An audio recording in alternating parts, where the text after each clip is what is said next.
নমস্কার বন্ধুরা, স্বপ্নার কিচেনে আপনাদের সবাইকে স্বাগত জানাই। আজকে আমি আপনাদের সাথে শেয়ার করব ফুলকপির পরোটার রেসিপি।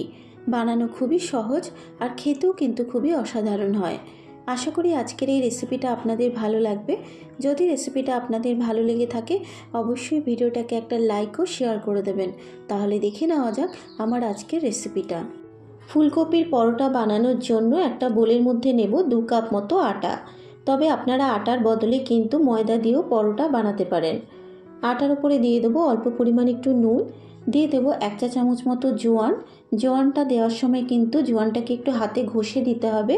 আর দিয়ে দেবো 2 চা চামচ মতো সাদা তেল। এবারে নুন, জোয়ান আর সাদা তেল দেওয়ার পর আটার সাথে প্রথমে খুব ভালো মতো করে মিশিয়ে নেব।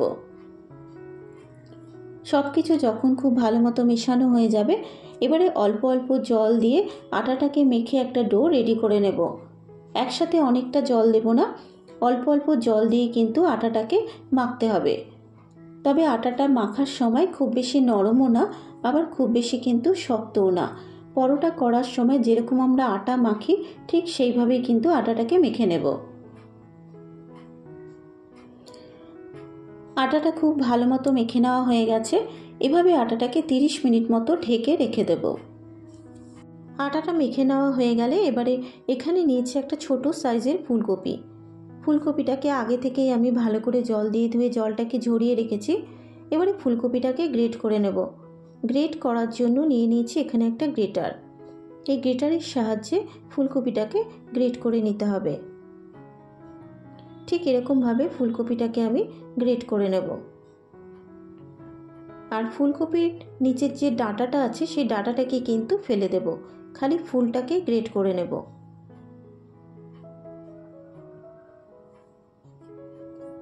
পুরো ফুলকপিটা গ্রেট করে নেওয়া হয়ে গেছে। এবার এর মধ্যে দিয়ে দেব 1 চা চামচ পেঁয়াজ কুচানো। তবে পেঁয়াজটাকে খুব মিহি করে কুচিয়ে দিতে হবে। নিয়ে নিয়েছি এখানে একটা কাঁচা লঙ্কা। কাঁচা লঙ্কাটাকেও মিহি করে কুচিয়ে নেব। তবে ঝালটা আপনারা আপনাদের নিজেদের স্বাদ অনুসারেই অ্যাড করবেন। নিয়ে নিয়েছি অল্প পরিমাণ একটু ধনে পাতা। ধনে পাতাটাকেও মিহি করে কুচিয়ে নিলাম। দিয়ে দিচ্ছি 1/2 চা চামচ ধনের গুঁড়ো, 1 চা চামচ জিরের গুঁড়ো, 1/2 চা চামচ লঙ্কার গুঁড়ো।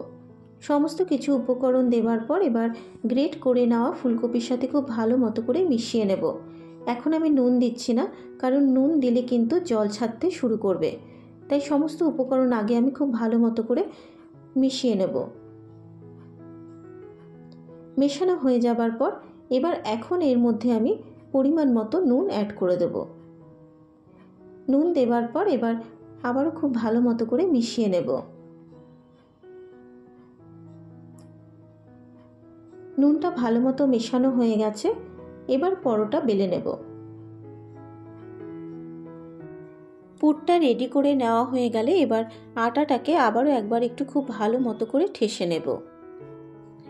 আটাটা ঠেসে নেবার পর এবার রুটির থেকে একটু বড় সাইজের লেচি কেটে নেব। যেহেতু লেচির মধ্যে আমি পুর ভরবো, তাই এখানে লেচিটাকে একটু বড় বড় আকারে কেটে নিলাম। 3টে লেচি কেটে নেবার পর এবার 3টে লেচি গোল করে শেপ দিয়ে নেব।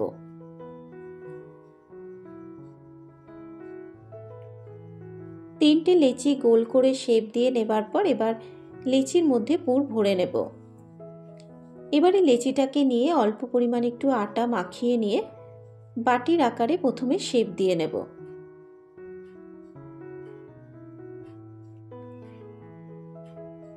বাটির আকারে শেপ দিয়ে নেবার পর এবার এর মধ্যে দিয়ে দেবো 2 চা চামচ মতো ফুলকপির পুর।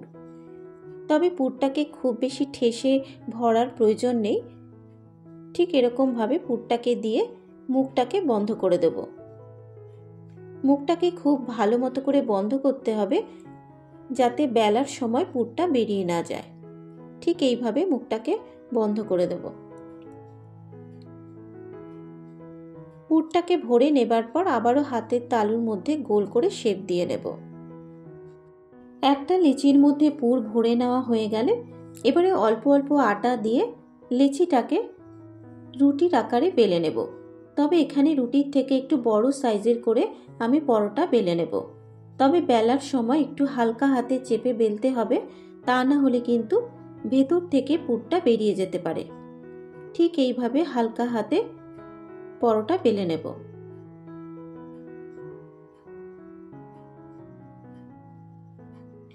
একটা পরোটা বেলে নেওয়া হয়ে গেছে। দেখুন একটুও কিন্তু পুর বেরিয়ে যায়নি। একটা পরোটা বেলে নেবার পর ওই একইভাবে আরেকটা লেচির মধ্যে ওই একইভাবে বাটির আকারে শেপ দিয়ে নিয়ে 2-4 চামচ মতো পুর দিয়ে মুখটাকে খুব ভালো মতো করে বন্ধ করে হালকা হাতে চেপে পরোটাটা বেলে নেব।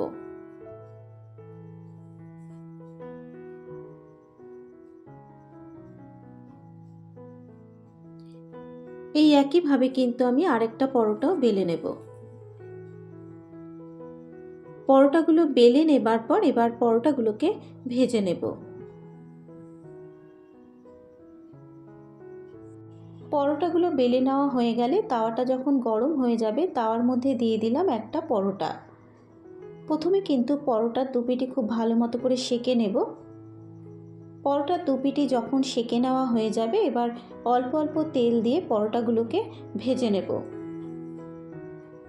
পরোটার এক পিঠ ভালো মতো করে তেল মাখিয়ে নেওয়া হয়ে গেলে এবার পরোটা উল্টে দেব। ওই অপর পিঠে ওই একইভাবে আমি কিন্তু অল্প পরিমাণ তেল মাখিয়ে নিয়ে উল্টে পাল্টে পরোটাগুলোকে খুব ভালো মতো করে ভেজে নিতে হবে।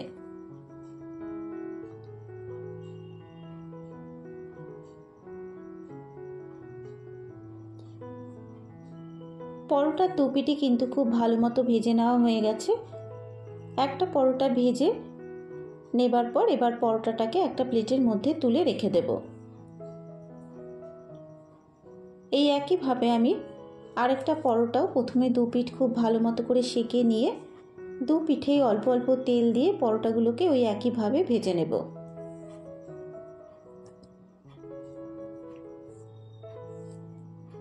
আরেকটা পরোটাও খুব ভালো মতো ভেজে নেওয়া হয়ে গেছে।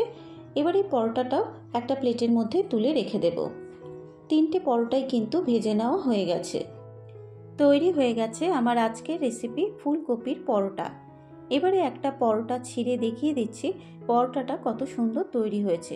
দেখুন পুরো পরোটার মধ্যে কিন্তু ফুলকপির পুরটা ছড়িয়ে গেছে। আশা করি আজকের এই রেসিপিটা আপনাদের ভালো লেগেছে। যদি রেসিপিটা ভালো লেগে থাকে অবশ্যই আমার চ্যানেলটাকে সাবস্ক্রাইব করে পাশে থাকা বেল আইকনটি প্রেস করে দেবেন। আজকের মতো এই পর্যন্ত। আবারও হাজির হয়ে যাব অন্য কোনো নতুন রেসিপি নিয়ে। ধন্যবাদ।